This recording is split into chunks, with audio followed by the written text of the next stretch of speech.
বিশ্ব ইসলাম আব্দুল্লাহ ইবনে ওমর রাদিয়াল্লাহু তাআলা আনহু পিঠের মধ্যে একবার চাপড় দিয়ে একবার বললেন, আব্দুল্লাহ, দুনিয়াতে এমন ভাবে জীবনযাপন করো মনে হয় যেন তুমি গরীব মানে স্ট্রেঞ্জার, এলাকায় নতুন আসছো, কেউ তোমার চেনে না, তুমি কাউরে চেনো না। অথবা আবিরু সাবিল মানে traveller, you are a traveller, পথিক, এইভাবে থাকে।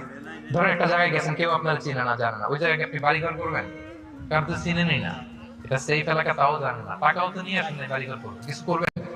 যেই কাজের জন্য গেছেন কোন রকম কাজ ছেড়ে চলে যাবেন এখান থেকে, যেটা আমি অপরাধ। অথবা ট্রাভেল করতেছেন, এখান থেকে মক্কা যাবেন, ধরেন যে দুবাইতে ট্রানজিট 4 ঘন্টা, কয় ঘন্টা ট্রানজিট, যেহেতু 4 ঘন্টা পাইছেন, একটা সোফা কিনি, একটা টেবিল কিনি, একটা এই কিনি সেই কিনি, এয়ারপোর্টের ভিতরে এরকম কোনো পাগল করে তাহলে 4 ঘন্টা ট্রানজিটে কি করে? এই চা খেতে খেতে, মসজিদের ভিতরে 2 রাকাত নামাজ পড়তে পড়তে, ওয়েটিং এরিয়াতে বসে পত্রিকা পড়তে পড়তে কোন রকম কাটায় দাও, কি বলেন? নাকি ওইখানে সোফা টোফা বাড়ি ঘর এটা সেটা কিনা শুরু করেন 4 ঘন্টা? এরকম কোন পাগল আছে এরকম?